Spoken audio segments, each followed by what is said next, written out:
Are you ready to dream on?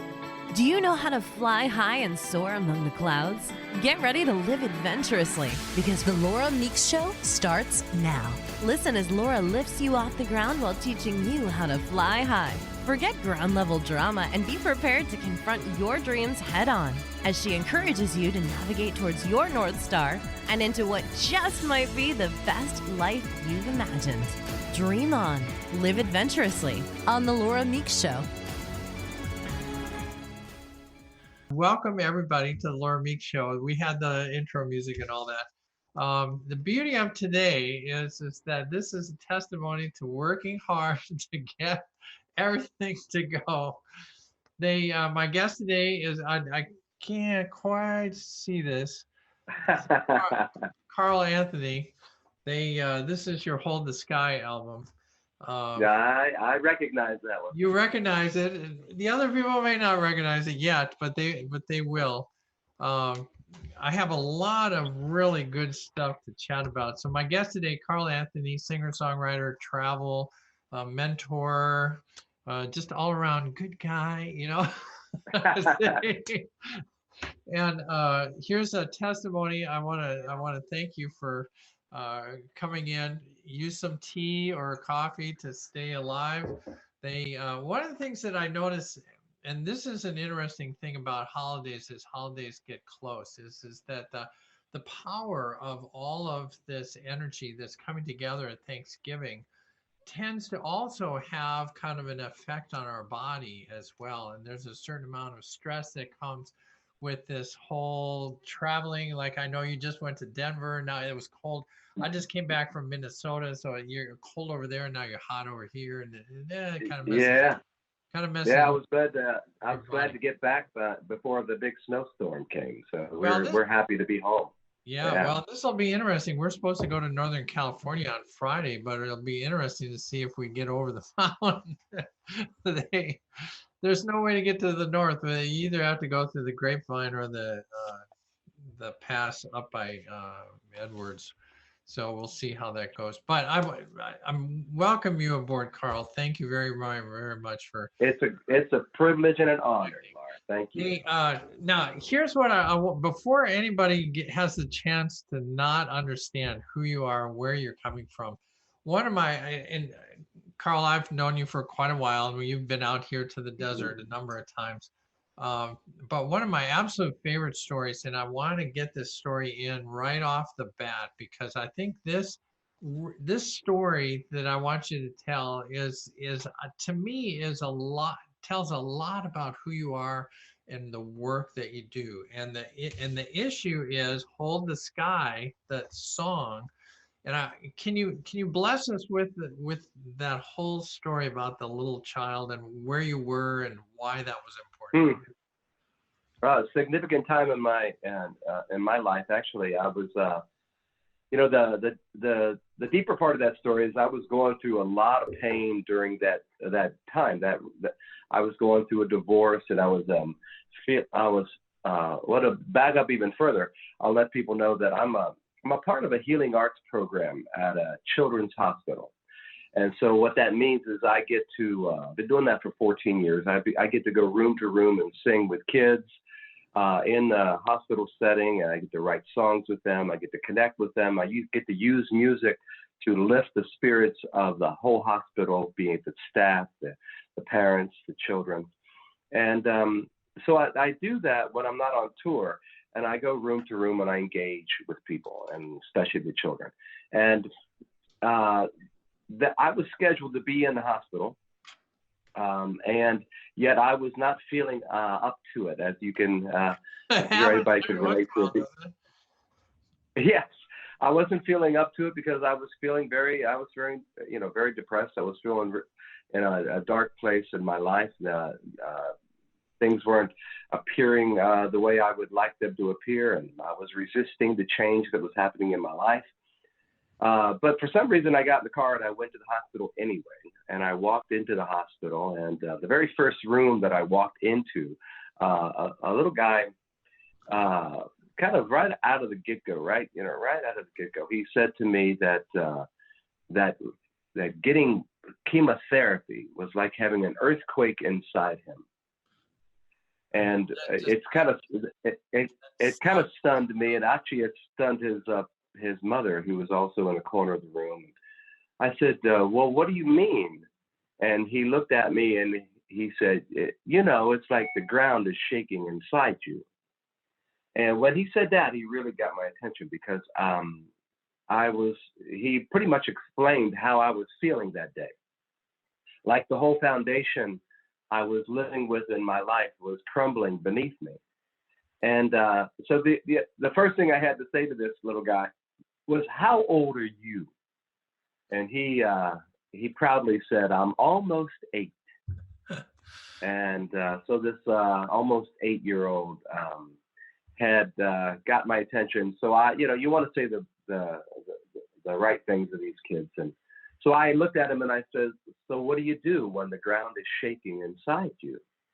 And he thought for a minute, and then he put his hand in the air and he said, hold the sky. And I mean, I at that point, I just thought this little guy was just a little philosopher, And I immediately, the songwriter in me that said, let's write a song.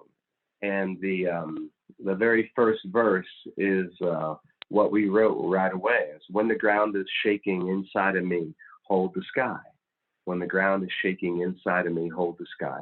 And it was it became really an anthem and a theme of the whole song. It goes into another verse, when the kingdom crumbles into dust, say goodbye. Just that the aspect of transition and honoring that.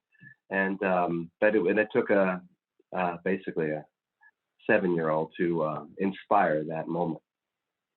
Well, and in so many ways, there's so many parts to this story. I mean, just for the fact that this little guy. So let's unpack this a little bit.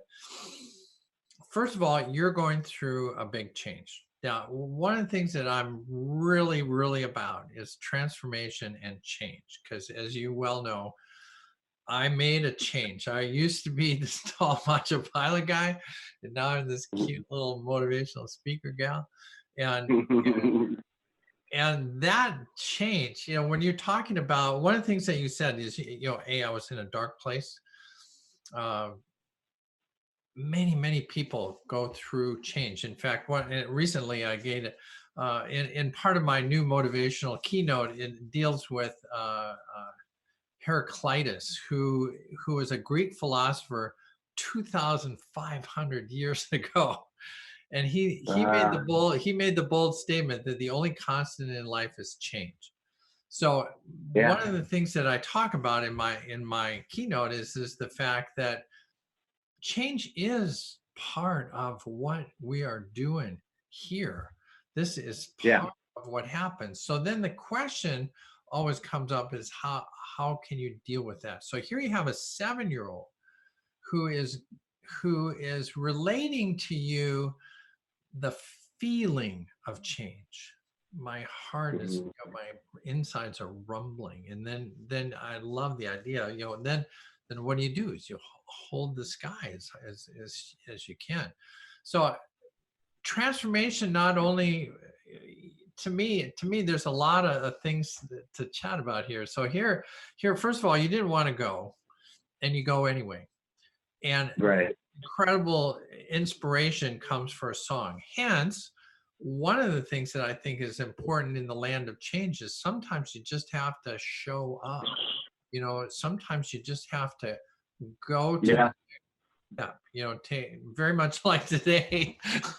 Sometimes you just have to kind of get your gumption together and go. And then the reason that you felt moved to go is, man, here is an inspiration not only for a song but an album, and a very inspirational show. You often sing that song when you're in concert, and for me, that's just a really, really important piece. So let's well, you brought up a good point, because there's I mean, I did not want to go, and yet I went anyway. And as a result, it did become something that has been so meaningful to my life, and as a result, been meaningful to so many others, because the song truly and that moment that I get to share has touched a lot of people. And I just it's a constant reminder to me to realize that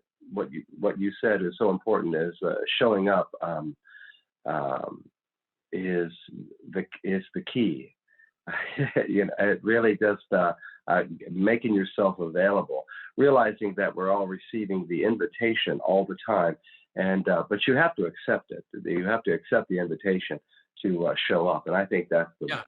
biggest reminder for me.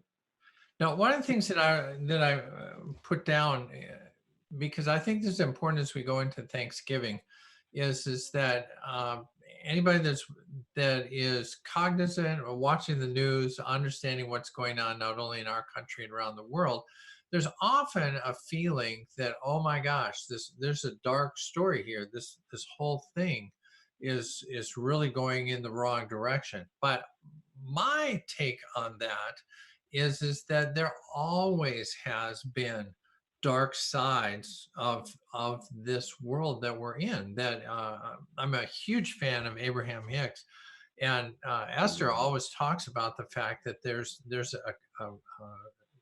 good and bad, there's light and dark. You have to have this contrast so that you can figure out what it is that you want.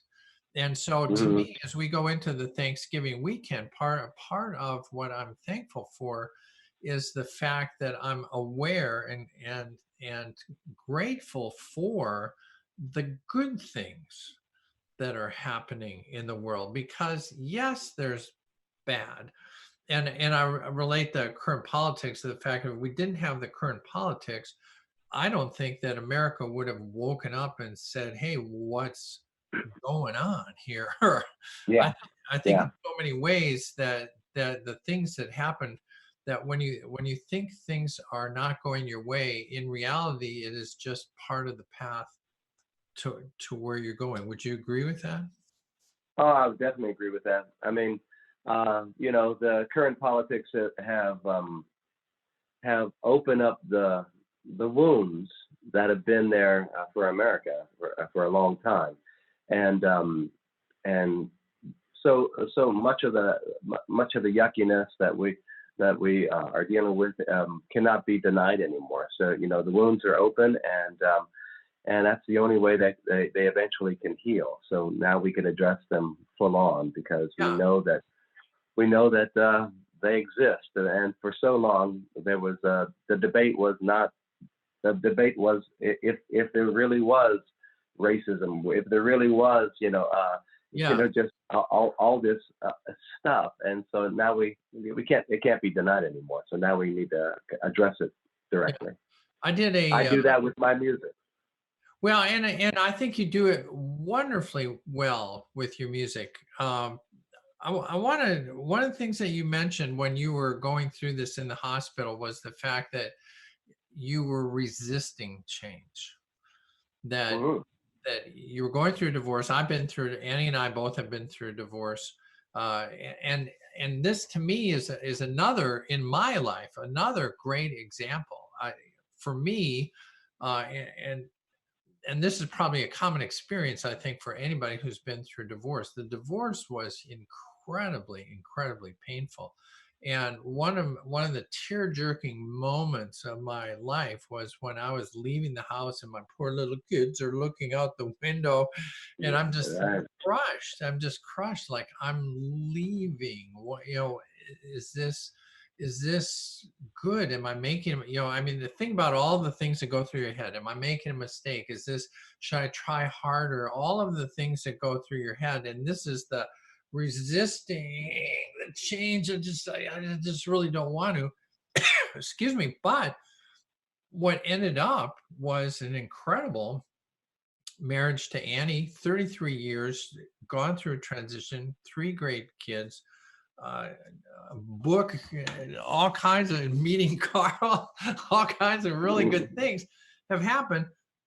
excuse me, even though there was a change that occurred. And I think, and so talk to me about this resistance, this feeling of resistance, and how you deal with that, because you divorce was not the only change you've endured. Sure, sure. I think at the concert that you attended in the desert, I probably mentioned, I believe I did, that it's the change that we resist in our life that hurts the most. I mean, changes, as we mentioned before, changes are always happening. There's always uh, things happening to alter our direction, and but it's when we put our own resistance to that flow that it becomes painful. To if we would flow with it, and that's why I was talking about why that was so painful, because I was resisting that particular adjustment in my life. I was thinking that was not what I wanted, and not what I would have chosen for my life, and so I was resisting it, and therefore it was painful. And I do know that with all the other adjustments that have happened, if I would just relax into it and just go with the energy and see what's on the other side of that door, I noticed that it's actually there are many adventures and along the way, and I think and it's a constant reminder for me. Yeah, well, and it's interesting. Esther Hicks often talks about the idea of being in a boat and trying to row upstream. It's like, we get this in our head that we have a plan. I love talking about paradigms and how we all trained by our parents and then our teachers and our mentors, and then we get this thing in our head and we're going down the road and we're paddling to get to where we want to go, and it's not working. And you wonder, well, I'm doing everything they said and I'm paddling really hard, when the kind of the analogy is like, slow down, turn around, just let the river take you where you're going. But that's not yeah, easy. that's good. That reminds me of that. You remember I think I did the other day, my song called "Slow Down." Slow down. Yeah. Yeah, that blues song that I do. Yeah, well, and I'm a huge fan of blues. So when you played that song, I was like, because the question was, does anybody in the audience like blues? It's like, yes. Yeah, I've been oh yeah. taking drum lessons, and so I'm really, that's the blues is the thing that I really enjoy playing. Not so much for the fact, and it's interesting because I play a lot of BB King and stuff like that. And it's interesting as I'm listening to the songs, because in so many ways the songs are so dark. I love the rhythm, but that's why songs. I always say it's nothing better than a blues song with positive lyrics. Yeah. Which is kind of crazy. It's an interesting. I think why people like blues, though, I think, is because it's deep feeling. It's all about feeling, and so that we could really, everybody can relate to that, because we're all going through them. Yeah, well, and in so many ways, and we're going to cut to a break here in a second. But when we come back, part of what I really want to chat about is the power of your music, the power of your work in the hospital, and how you've engaged some people, and in particular, ponder this. Another thing that has really impressed me in your music was a song called India, where you mentored. I don't know how old she was, 5? The little girl that sings with you on that song. Oh, that was that's my godchild, Shivani, She who's is, on the recording. yeah. Well, Yeah, when we come back, I want to talk about that, because I think that's an important piece of your work as well, is mentoring people that are around you. And we'll talk about some of the trips and things that you've talked on. So with that, this is hang Go tight ahead. for just a second. This is Laura Meeks on the Laura Meeks Show. We are on Transformation Talk Radio. We are going to be right back in 2 minutes. Take care. Hi, I'm Laura Meeks, and the most common problem that my clients face is all work and no play. This is why I created Fly High Living. I help you develop a balanced life plan and guide you to a place where you love to wake up in the morning. Call 888-666-1570 or go to flyhighliving.com to sign up for the 4-week Flight Plan for Life course. It's kind of a jazzy song, don't you think? Hi, this is... I just did a whistle on my new Buddha Land song. Is it now? Well, let everybody know that we are back. This is Laura Meeks. We're on the Transformation Talk Radio. My guest now on my side, you're on this side. I'm not sure how it looks to the earlier audience. So if I'm pointing this way, that means I'm talking to Karl. Today we have Karl Anthony, incredible singer-songwriter and humanitarian, mentor to many, and has incredible insight, I think, to a lot of things that we talk about. One of the things, Karl, that I want to catch right here at the break, so as new people come in, is the fact that there's a lot of work that you do. One of the things that you do is taking people to Thailand, which, as we said over the break, you're coming up on your next trip on the 8th of December. Then the 8th of December is when actually I go to Thailand. Our trip is on the 9th of January. Oh, really? Okay. Now, is there, for those watching, can they jump in on that trip? Is there still room? Well, probably not this year. We've, I mean, there's always a possibility if somebody really wants to go. You could let us know. If we can get you in, we would. But we've got 25 people on this trip, and but like I said, there's always a possibility we could take another, but we'd have to check that out for you. Well, now let's talk real quick about your trips, because when I first met you, you were going to India. Now you're going to Thailand more often than India. But these are not. There's a lot of trips that you can take. I mean, you can be on cruise ships. You can take trips that are mentored and followed by people just to see a country. But as I understand, when you go, it's not just like cool temples. I mean, part of this is your work, correct? Yeah, no. We show people Thailand, of course, so we go to the temples and things of that nature. But this, we call it not your typical tourist trip. It is, we call it a seva trip. Seva in Sanskrit means service.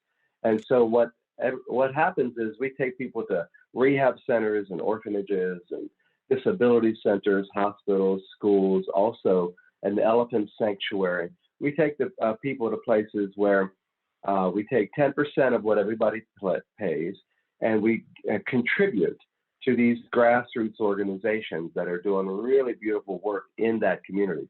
So not only do we get to experience those places and sing to those kids and experience what the work they're doing in their community, but we also get to be received by those communities, and it's quite a welcome when we show up, and it's a beautiful couple weeks of meeting the people and interacting with them and being a contribution for them and what the work that they do in that community, and it's just beautiful. I've been doing it for years. I've been doing trips like that since the 1980s, and like you said, I did 8 trips to India with my friends, the Pamar family, and now this is our 5th Thailand trip, and so we'll be doing it every year in January. Well, and to me, one of the things, I've traveled all around the world. I was in the military for a while. Annie and I have traveled in many places, but I find that there is an incredibly positive effect when you can kind of break out of the hotel and the airport and the bar and and seeing the temples on the bus, and then to actually meet the people. Yeah. Because a lot of the work, like when we were in the military, I went to Thailand. We were down by Pattaya Beach. I'm Yeah. not sure if that's an American version of Pro- Pattaya Beach. Probably Phuket. Yeah, so part of that was interacting with the people that were there. So not only did we not only were we there to be in the hotel, but a lot of our work was out the air base, and so we were interacting with the local people. It actually worked out for me, worked out really good, because in the hangar they had some native women that came in and cooked for all the workers that were in the hangar and doing stuff. That was how they, it was kind of their version of food truck. They The had the food is great there, isn't it? yeah, and I just love eating regular food. Now I will tell you, I got to tell you this quick story. So when we were there, we had a meeting with we were there in the military to talk to the highest general in the Thai Air Force. And Hmm. so they flew down to the air base that we were at, and we opened up a building, and they it was the officers club, which was funny. We had left this base uh 20 years ago, and in general the whole base was like a wreck. The buildings are crumbling, Hmm. trees are going through the windows and all kinds. But they Oh were able to God. clear out the officers club and put down carpets and lights and everything. And then they had native food. And so I was sitting at a table with other members of their Air Force of my rank, and we had gone through this buffet line. I had this little plate of food, and as I'm eating this food, which was kind of like chop suey, there was this little thing, and what it looked like was a little group of grapes, only the grapes were like BB size. And I thought, oh, that's so cute. There's this little tiny fruit, not knowing what it was. And what I didn't realize is one of the grapes had fallen off onto my spoon, and I put it into my mouth, and it was some sort of hot pepper. And if you're used to hot peppers, the smaller a pepper gets, the more powerful it is.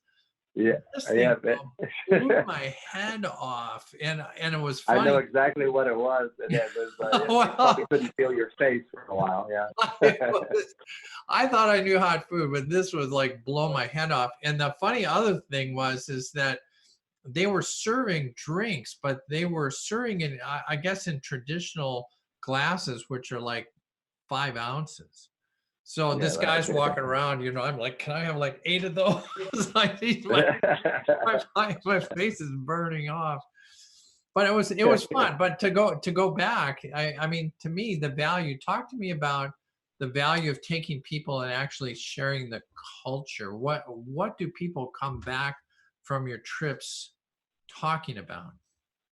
Oh my goodness. I think there's so many benefits from trips like this. Like I said, I've been doing service trips since the '80s, and not only are you experiencing the culture in a relaxed, real way, but you're really getting to interact with the people and be received because you're there. They know that you're there to be a contribution, and they really appreciate just to be appreciated. That you would spend time to bring smiles to their kids or to give any little bit of contribution. There's just a whole nother level of interaction that takes place. But not only that, but the people that you meet that are from the same country that you're traveling from.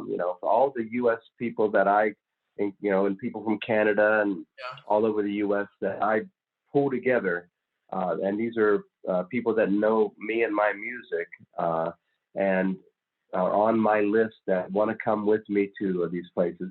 You get to interact with like-minded people that are willing to spend a little bit of their vacation, a little bit of their holiday by doing something something a little bit deeper and that has a service component, that has a contribution, and you get them. I mean, the people that I brought on these trips have become very wonderful friends for life, and that's another component to it that most people don't realize is going to happen.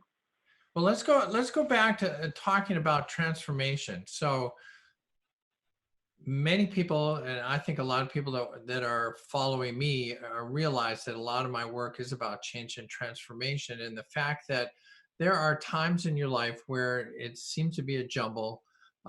You pointed out where you were post-divorce, dark place, resisting change. All of these things are going on, and you're going to take some steps to move forward, to break out of that, to go with the flow. It would seem to me that, and we talked a little bit about this on the break, is that the human spirit, I think, is lifted when in service.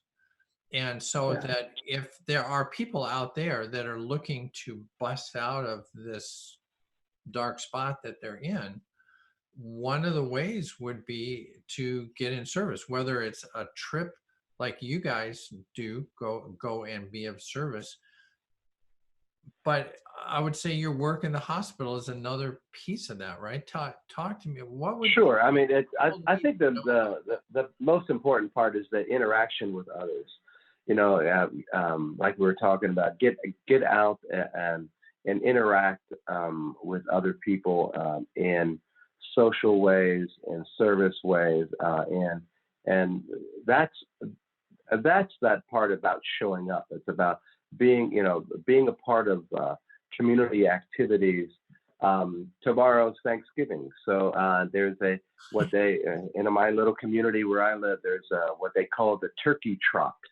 And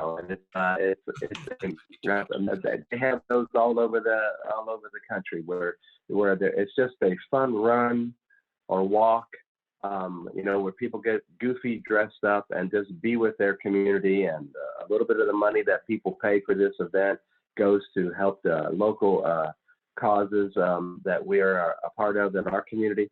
And you get to interact with people. I mean, just being a part of those type of social community events can make a world of difference for everybody. And the other thing that I like to encourage people to do, and that we seem to be doing less of, is go out and see live music. Support live music. I'm a fan of live music. Yes, I mean it's something that with all the technology and all the things that we've got going on, and the ways that we can absorb music and absorb art and all this sort of, there is nothing like experiencing a live event, live art, live music with other people. That nothing will. That's the best. Let's talk you about just have that. to do it. Yeah, let's talk about that for a sec, because I think one of the good news, bad news. I mean, here you and I are interacting with each other, but I'm up in the desert. You're down near the ocean. This I think is a helpful means, but one of my concerns, and I'll go back to when I was a kid, mom would kick us out of the house and just like, go out and play. And now there's so much to do inside the house that I think people get the feeling like, well, I'm with people, I'm Facebooking and I'm doing this. But I think your comment about seeing live music is part of that. You need to get out of your house, right? You need to be. There's a difference between watching a live concert on your TV and being there with all the people and smelling the smells. It's a huge difference, and I think that's and it's not that we don't do things online. I mean, I love the online experience. I love listening to podcasts. I mean, that's I learned so much from the different podcasts that I'm subscribed to. But I think we just need to make sure that we're mixing that up with also real live events, where people gather and be together. I think that's a real integral part for our health, mentally and physically. Yeah. Well, and the work you do, I mean, all the talk that we've talked about, the work you do in the hospital to be with people who are in a challenging situation, and then using your art and your song to be with them has an immense impact. Now, I want to switch gears. I want to switch gears for a second, because there's another story that I absolutely love. You did a song called the India Song, and it's one of my favorites. But one of the things that I love, and you've told the story in concert about the fact that you were over in India, and you I guess this is your goddaughter, is that right? Yeah, Shivani. Yeah, And she's all of a sudden, I can't think how old. She was probably only 9 years old or something like that when we recorded that song.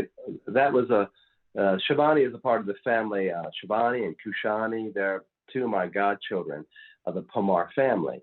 They would do all the setup and logistics of the India trip. They're an amazing, wonderful Indian family, and they just are just a big part of my heart.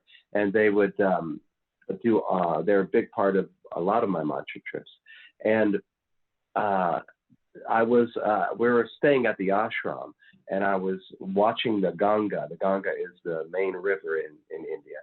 And I was just watching the flow of the river, and I started writing a song. And Shivani was nearby.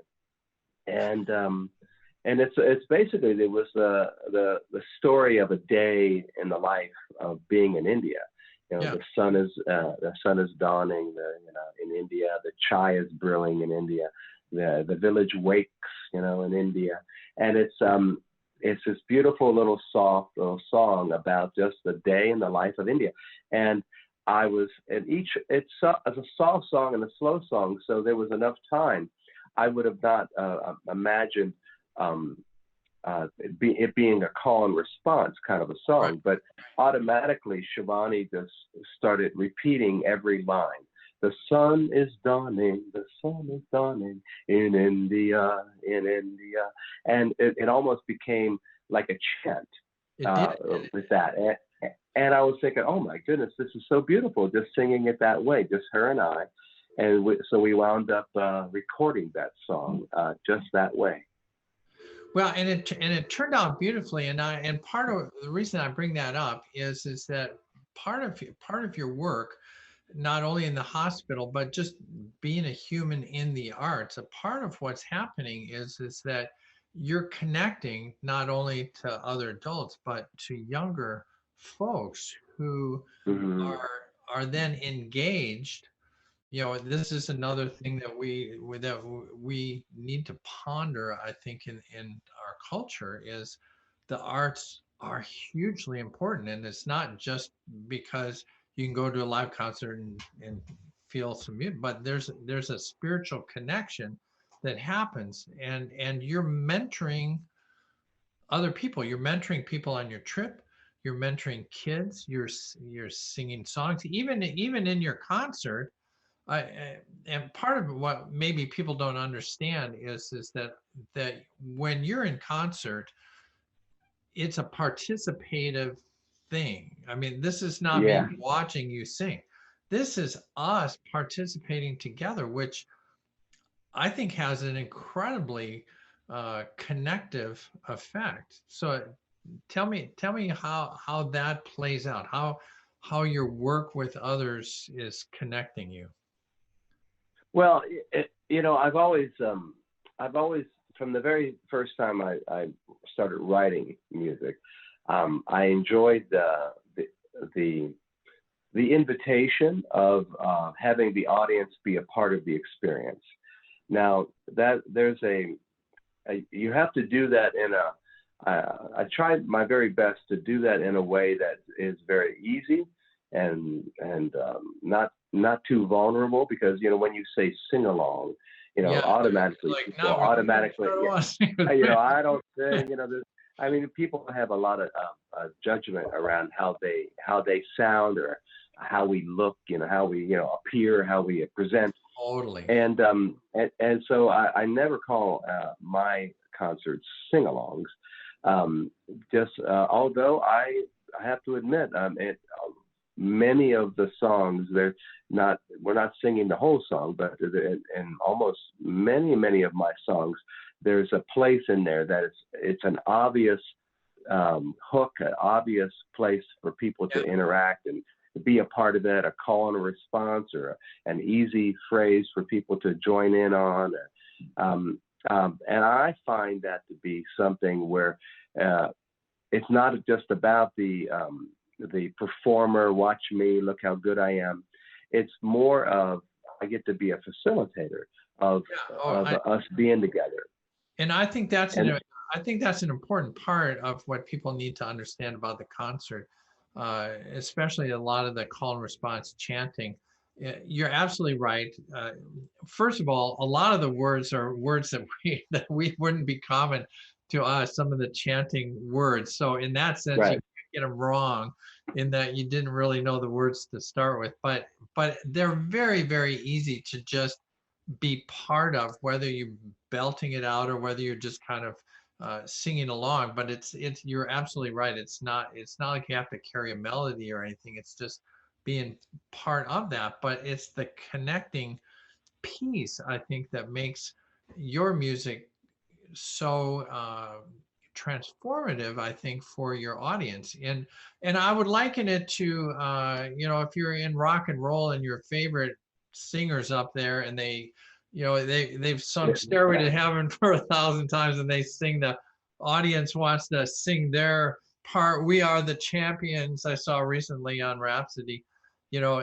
That's you being in the audience and doing stuff. And I think that's part of what makes your music and your concerts fun, is that you walk out of there having expended some energy and connected in a way that brings it in. Plus, if they don't know the Starry, Starry Sky, in fact, that's not always possible for you to do the Starry, Starry Sky, but within our spiritual center recently, you were there and we darkened the room and had all the lights and the laser lights and everything. And that adds to the ambiance of you being part of this music. And I've always enjoyed visuals and music together. And my light show that I provide is something that just changes the environment, so that another way to bring people into an experience versus just an entertainment event. Yeah. Oh, and so when we take a look at your work in the hospital, you're connecting through your art to the patients and these kids that are in the hospital.